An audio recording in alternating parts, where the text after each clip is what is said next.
No nosso vídeo de hoje vamos tratar de dois assuntos.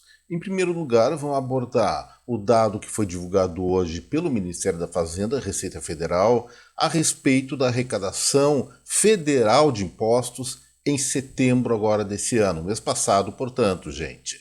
O resultado foi ruim, mas eu quero transcender a isso que já estava previsto com uma análise um pouco mais interessante. O segundo tema é relativo novamente à Petrobras. Estão fazendo uma proposta de mudança estatutária que pode levar simplesmente essa estatal do petróleo aos seus piores dias, como aconteceu lá em 2014 até 2016. Meu nome é Eduardo Starosta e esse é o canal Fora de Curva. Bom, gente, como eu havia antecipado ontem no quadro que vem por aí, a tendência da arrecadação federal do Brasil era cair em função da redução da atividade das empresas. Ou seja, empresas produzem menos, vendem menos, o consumo também reduz, a base tributária diminui e o governo federal, até os estaduais, ganham menos dinheiro através dos impostos. E isso, agora em setembro, fechou o quarto mês consecutivo que está acontecendo. A retração não foi lá muito alta em termos reais, apenas de 0,34%. Mas tem uma explicação para isso, especialmente quando nós analisarmos a PIS/COFINS em cima dos combustíveis, que cresceu de setembro agora de 2023 em relação a setembro de 2022, mais de 1000% por conta da retomada de tributos mais elevados sobre os combustíveis.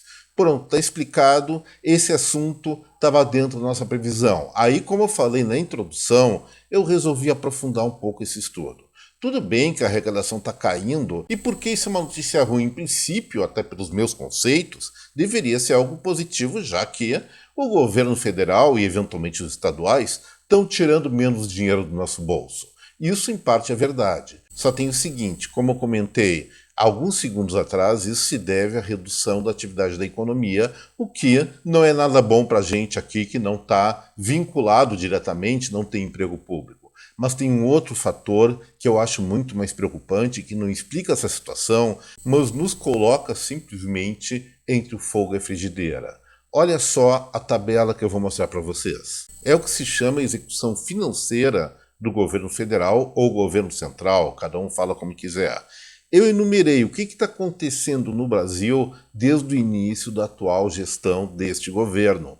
Portanto, de janeiro de 2023 até o dado de receita de setembro de 2023, e eu fiz uma projeçãozinha em relação à despesa para contextualizar melhor aonde eu quero chegar. Normalmente a arrecadação de um mês, ela se refere ao valor econômico gerado no mês anterior. Por exemplo, se tem uma loja, uma indústria ou prestador de serviço, vai fornecer uma nota fiscal ao seu cliente, o normal é você pagar o imposto decorrente desse serviço, dessa venda prestada, no mês subsequente ao que se chama fato gerador. Então, se você faz um negócio em agosto, vai pagar em setembro e assim por diante. O que aconteceu? Em janeiro, o governo federal obteve um gordo superávit de 78,33 bilhões de reais.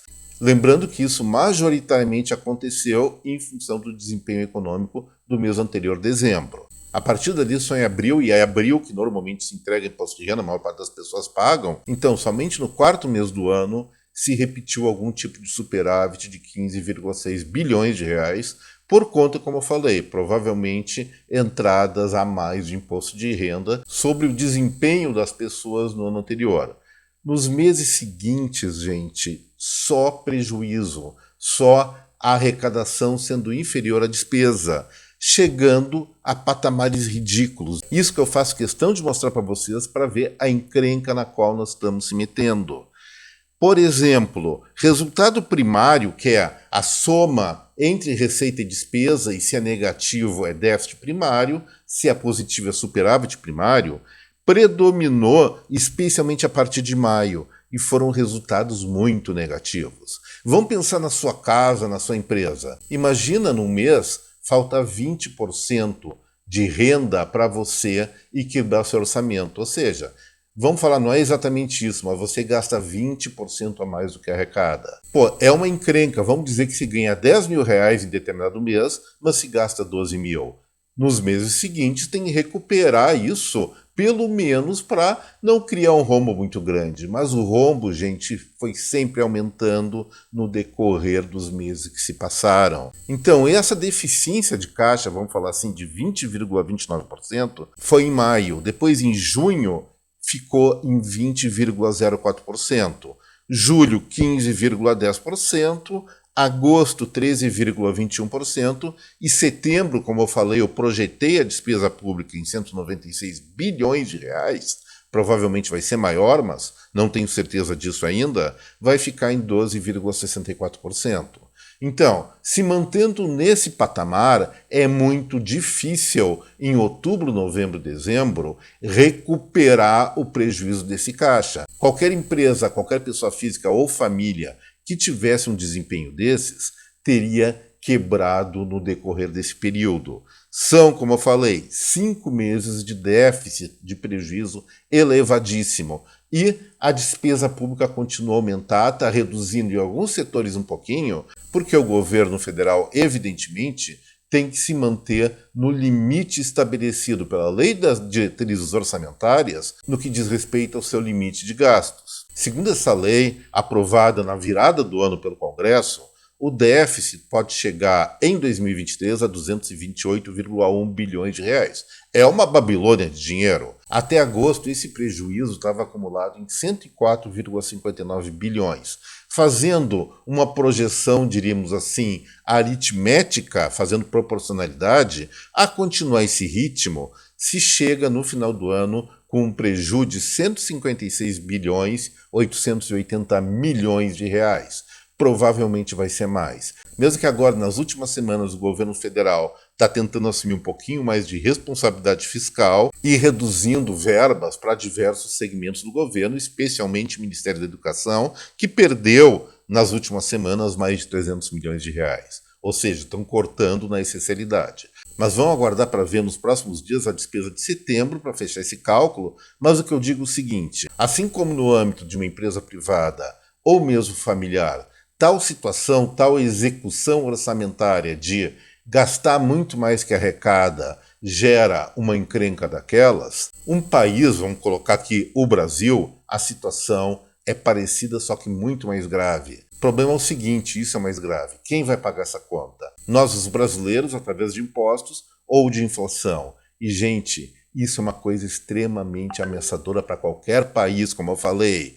Argentina tal que está hoje por causa de uma situação dessas. Aumentaram a despesa pública, tentaram intervir no mercado com impostos mais elevados e manipulações, levaram prejuízo daqueles e agora o país está com hiperinflação e uma miséria geral.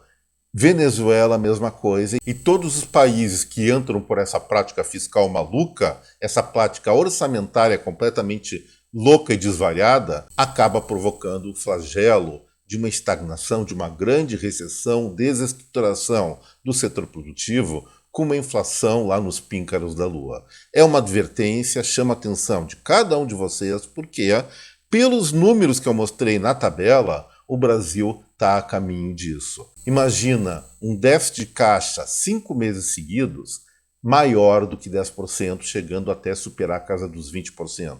Isso não tem país, não tem família, não tem empresa que suporte. E quem vai ter que suportar isso e não vai poder, pode significar uma falência do nosso país no médio prazo, somos nós os brasileiros. Vamos olhar com atenção isso e fazer cada vez mais pressão, isso seria o correto, pelo equilíbrio das contas públicas federais. Um outro assunto prioritário que entrou na baila da imprensa hoje diz respeito à Petrobras, que tem frequentado muito, mas muito mesmo aqui o Fora de Curva. Eu queria tratar de assuntos diferentes, mas a gestão atual está chamando muita atenção e normalmente, alguns pontos são positivos, mas normalmente em função de acontecimentos ou ideias negativas. Já falei na semana passada e também nessa semana a ideia do presidente da estatal, o senador petista Jean Paul Prates, de voltar a fazer investimentos na Venezuela, na Bolívia, países caloteiros que pegaram dinheiro da Petrobras, de bancos brasileiros como o BNDES, que é para financiar o nosso desenvolvimento interno, e nunca devolveram. Querem voltar à casa do ladrão, a responsabilidade é deles, mas o custo vai ser nosso. Nós que vamos ter que pagar por esse provável prejuízo.